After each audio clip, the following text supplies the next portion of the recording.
Welcome to today's episode. In this episode of Biz Trends, we're exploring the next generation's value and power. And to join us in studio, we have the one and only Ronen Aires. He is a thought leader in entrepreneurship. He has played in the mental wellness space, in the innovation space, and he is best known for his work with Student Village and youth culture. Ronen is going to share his profound insights into how Gen Z, or Gen ZA now, are redefining leadership, embracing a collective hive mentality over traditional hierarchical models, and are opening up all sorts of new challenges and opportunities for the rest of us. So from healing past wounds to leading with intention, Ronen is at the forefront of understanding how Generation Z and ZA is ready to disrupt our world. So stick around as we unpack how businesses, leaders, and entrepreneurs can harness this change to not only stay relevant, but thrive in a world that is increasingly defined by collaboration. So, Ro, you've spent much of your career focusing on entrepreneurship and youth culture. Can you share a bit more about your personal journey and how you got to be an expert on the young, even with your somewhat advanced age? Well, thanks, Bronwyn. This is something I actually haven't said publicly, but I worked out many years down the track that I was the middle pip growing up in the 80s and generally felt misunderstood. So that's a little cue to this generation and always the young generation. And I realized years later, one is I had an issue with authority, so I don't think I'd make a great employee. And I grew up in a family business that I didn't want to be part of. So I decided, well, the other alternative is for me to go my own way. And I always felt that youth were misunderstood, and maybe that was a great projection around my own issues. And so a friend and I decided to start a business called Student Village that really helps large brands to understand the young or youth markets. And we've spent almost 25 years doing that.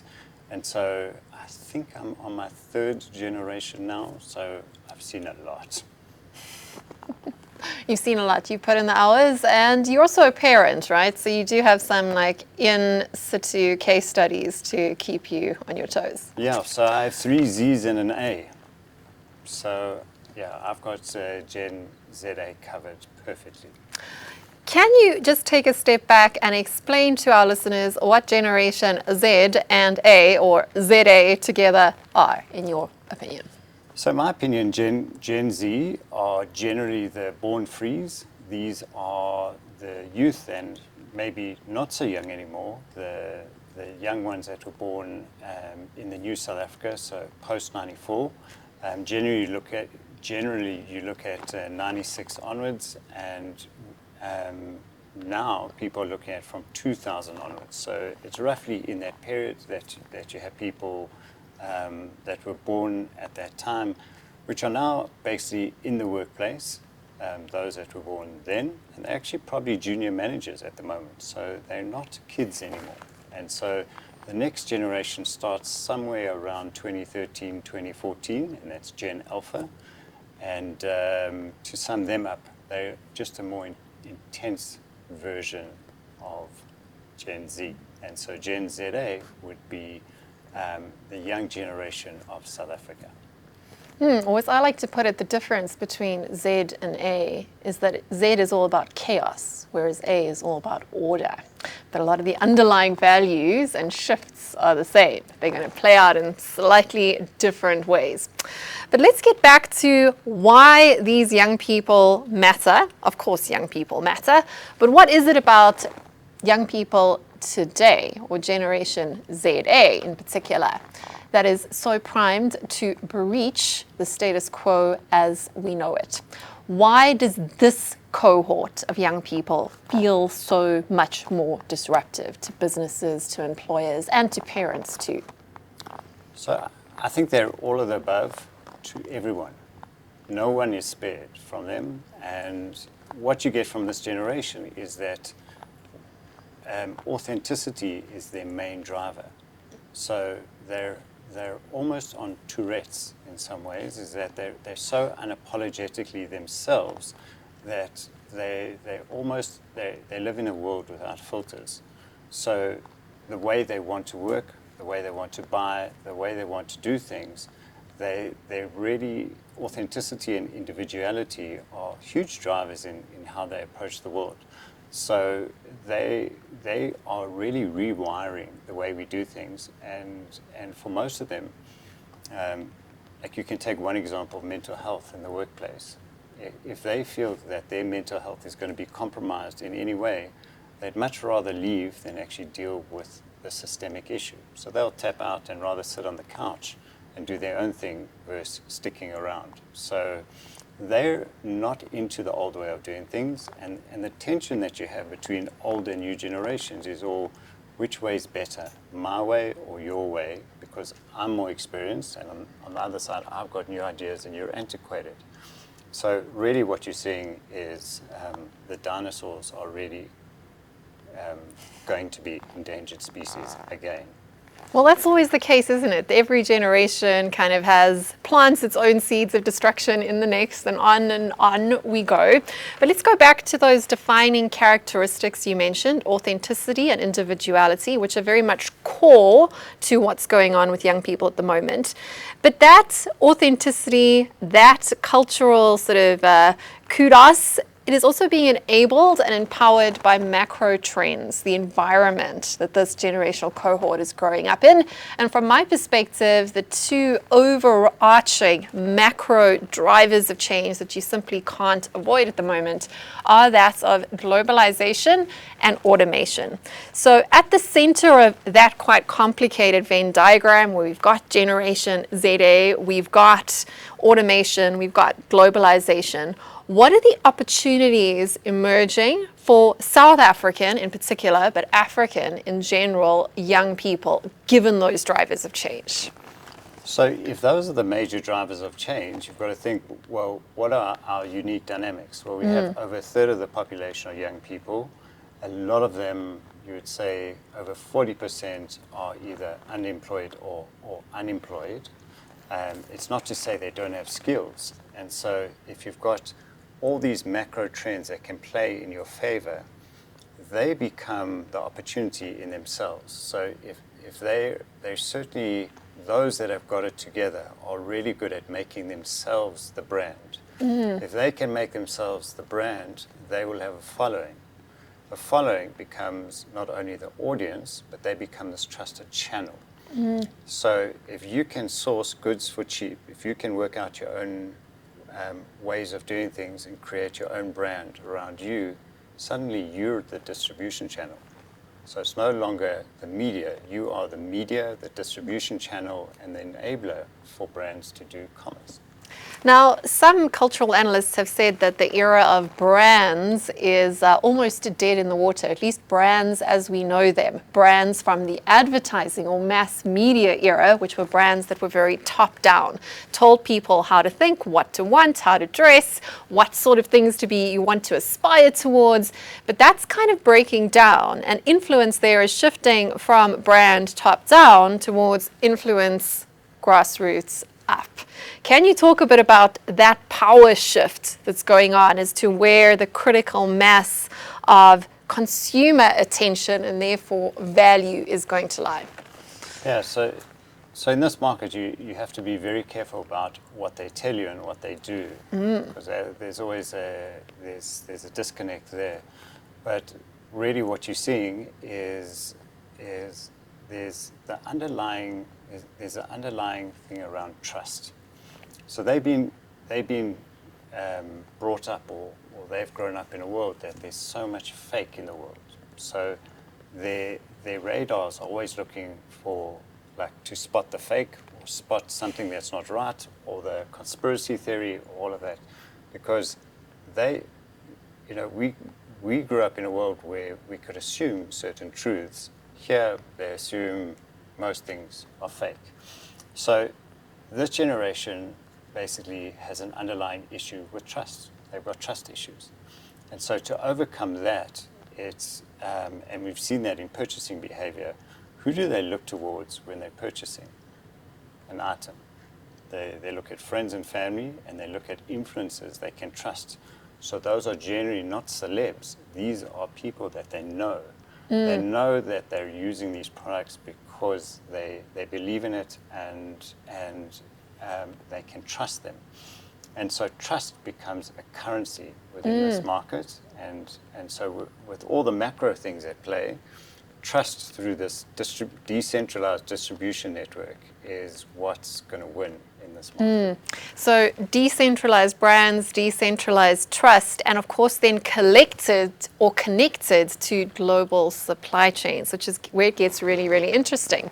If you can incorporate your identity, become an individual kind of business, right, with many different income streams based on your many different fan groups or your many different spheres of influence, you can then monetize that influence even in a very small sphere of social connections by tapping into global supply chains to deliver your personal brand identity on demand right from that factory in China that's been doing their memes these last few weeks in retaliation to the Trump tariffs, where they're showing you just what products are really worth and what they really cost when the brand premium has been stripped off. The person of influence, the individual of influence, can step into that space and claim a lot of that market share from formerly very big brands who are losing the ability to tap into the worlds and worldviews of young people with influence today. Am I connecting the dots in a similar way to the way you would have? Am I making sense to you? Am I making sense to you? You're making absolute sense. And so,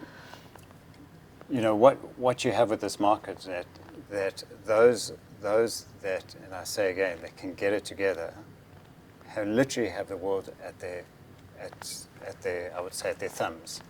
Because they can literally do this from their couch, and this is what they've been wanting to do for years. So if you had to say, what's the alternative? Would you like a job? Or would you like to create a disruptor, challenger brand that's linked to your personal brand, where you're the distribution network, et cetera, et cetera? Or do I want to work 3 to 5 days a week at a desk at your company with not much upside? Well, the way they're looking at it is saying, well, maybe for now, it's very useful to have you as the company because you are my security. You'll pay my debit orders while I get my side hustle going. As soon as my side hustle, which is all of that which you spoke about, as soon as that gets enough lift and momentum, you're out. Cheers. I'm going my way. So it's almost like the workplace has become a transit station until I get my other thing going. Investing in yourself, in your own personal identity, incorporating that kind of becomes a hedge against a very uncertain world, right? Because that's something that's entirely within your control, and the people within your sphere of influence, even if it's quite on a small scale, just among family and friends that you have a N-1 kind of relationship with, that becomes something you can count on and something that you can translate into real value. But how then, this is the tricky question, do traditional brands and businesses play in this space? So from my perspective, power in the retail marketplace has shifted from both retailers and brands. Not so long ago, retailers were trying to claw back power from brands by white labeling those products and selling them to those consumers at a discount.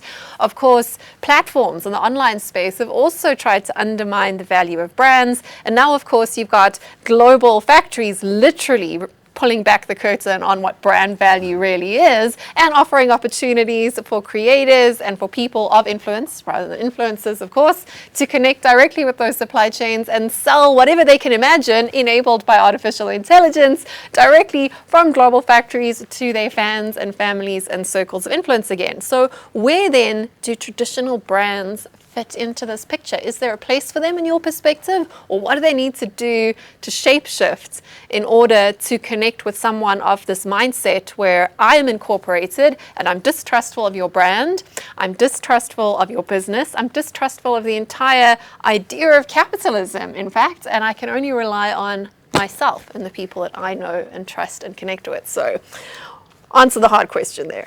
So that's a big job while I'm trying to get Lululemon out my head while you were talking. So the thing is, brands have to stay relevant.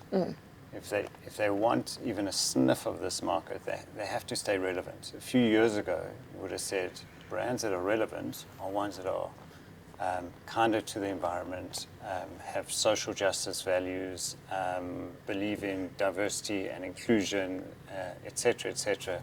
The whole long list. But that's millennials, and we're quite old now. Yeah, well, that was almost up until January. Yes. And so what we see now is, and it's come through clearly in our research, saying that young people don't necessarily want to be friends with brands. This is about a relationship of convenience. So can you provide me with value? Can you provide me with a good experience?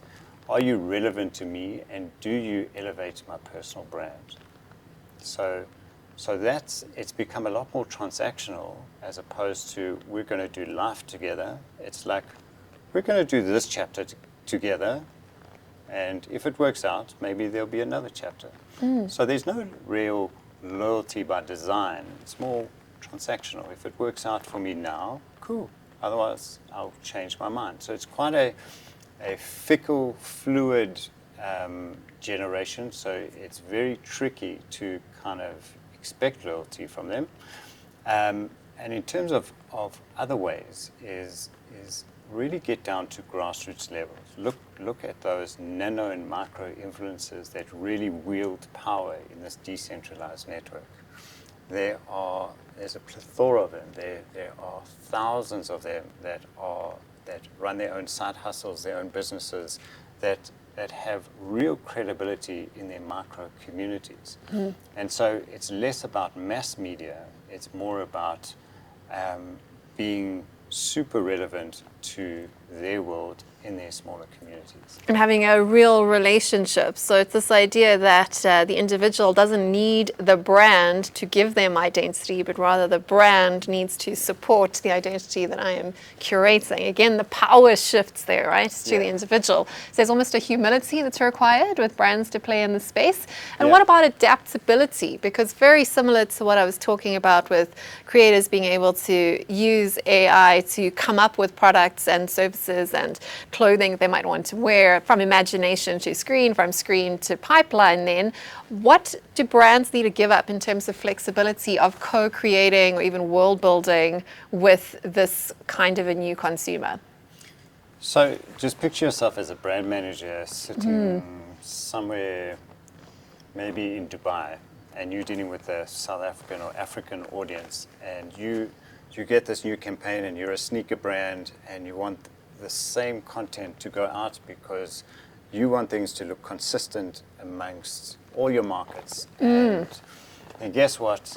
It lands flat because you're using celeb influencers and using the same billboards and using everything for this whole multi-regional campaign, where the trick is actually to give up some of that need to be so super rigid and consistent, and rather look at how you can kind of blend in with local nuance and right down to these young people with real influence, for them to express their creativity their way and to take your brand with for the journey, as opposed to kind of enforcing it on them. You more like it's an invitation saying, well, show me what you can do. I'm with you. And it's almost like believing in them, and that will work. Like we've seen, our research tells us that these influencers will work like 25 times harder. You'll get so much more effort and return because of that one thing. I believe in you, show me what you got.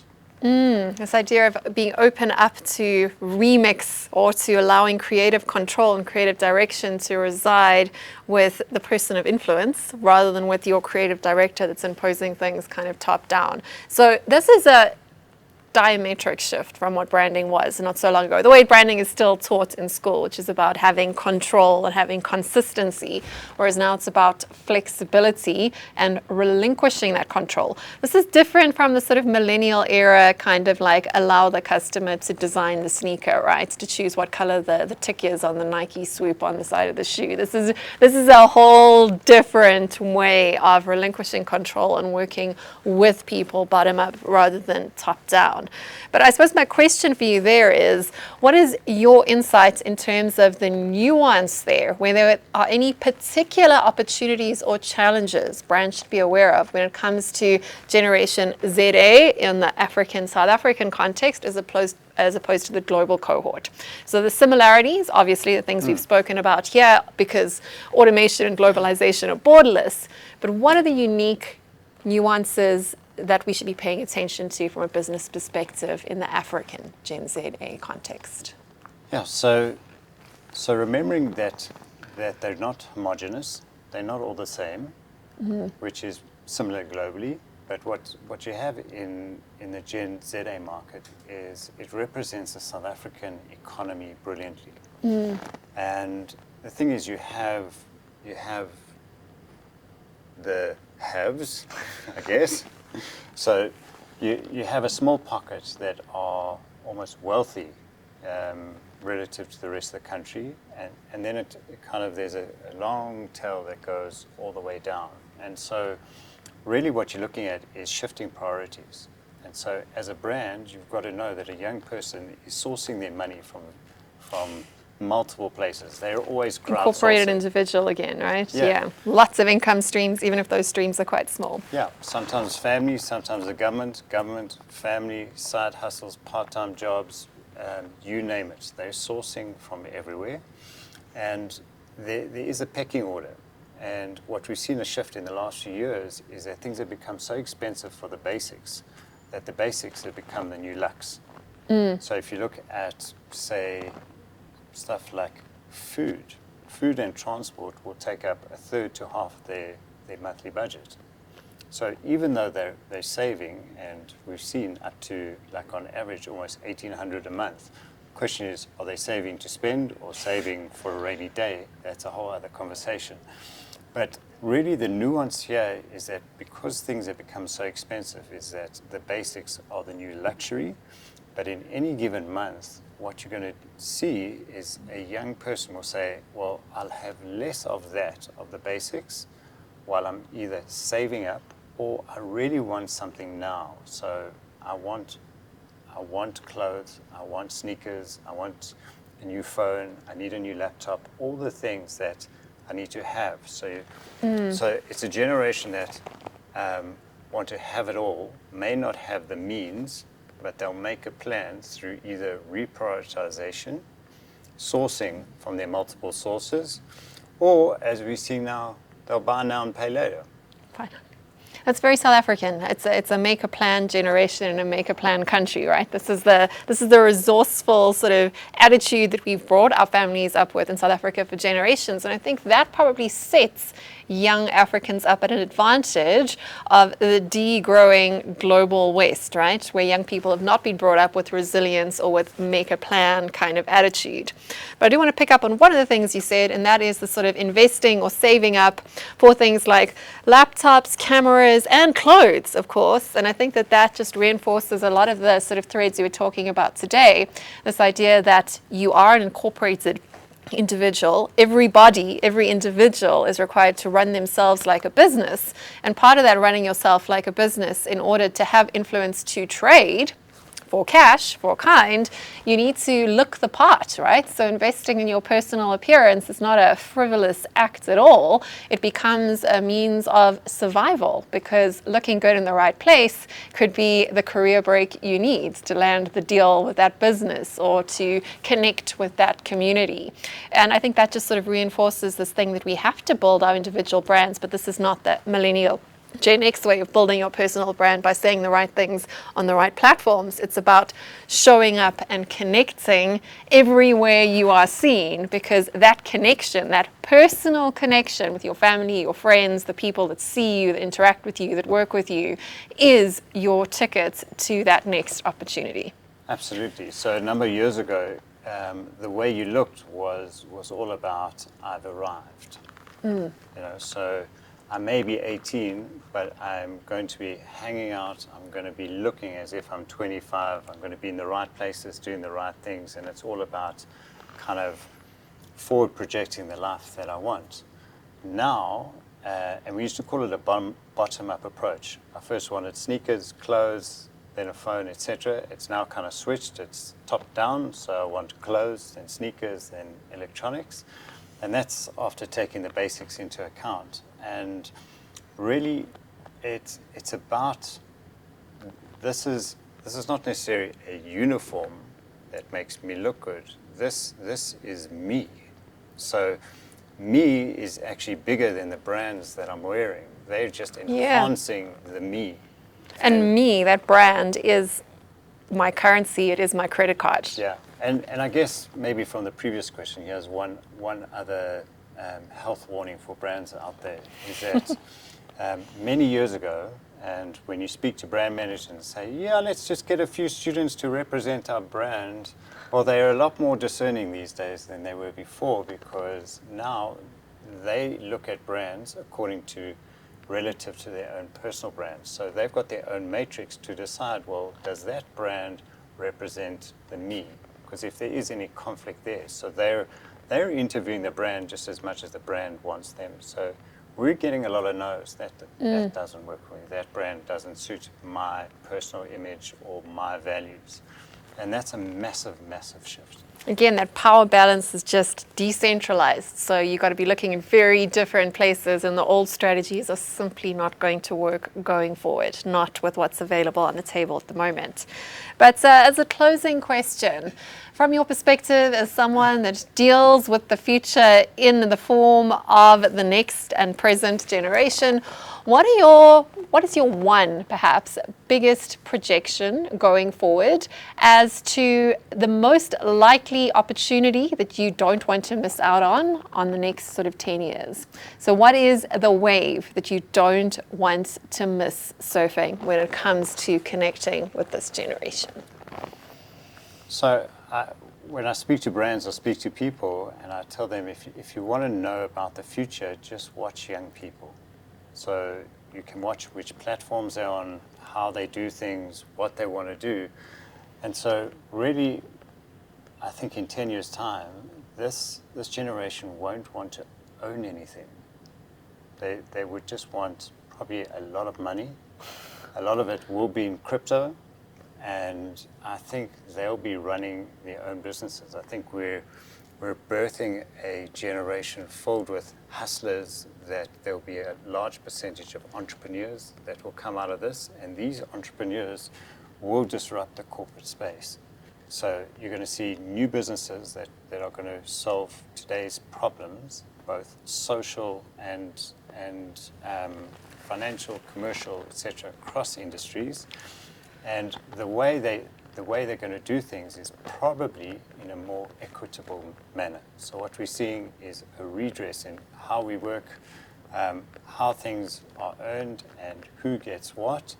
And I can't say if all goes according to plan, because nothing's going according to plan at the moment. But what they really want deep down inside is they want to do well. They want their community to do well, and they want the world to be a better place, because they've never grown up in a world that is a nice place. Wow, so that's a kind of a capitalist socialist combination, neither here nor there, somewhere in the middle, and almost kind of looking towards digital co-ops like you have in the UK. We have your community garden and your community shop in the physical space. This is, of course, just modernizing it and giving more people a stake in having that ownership over their own identity and their own future. It's not tied to the tenuous idea of having a job or having someone look after you in the form of a grant or a parent, or again, that employment contract. Exactly. Thank you so much. That's a wrap on today's episode. A huge thank you to Ronen Aires for sharing his insights into the power of the collective that is Gen ZA. So it's clear that this next generation is going to disrupt our status quo, and we hope that you've enjoyed today's conversation and picked up a few hints on how to cope with the change ahead, on the what, who, when, where, and how of our local and global trends. If today's discussion inspired you to rethink your approach to leadership, to collaboration, or to the next generation, don't forget to like, subscribe, and follow us on RAPT BizTrendsTV. You can also catch us on BizCommunity's official website, BizTrendsTV digital channels, The Real Network, YouTube platforms, and of course on Spotify and Apple Podcasts. So on behalf of myself, Bronwyn Williams, and my guests, along with, of course, Biz Community and RAPT Creative, thank you for tuning in. We'll see you next time with more exciting trends and innovations at the center of our African continent and the world at large.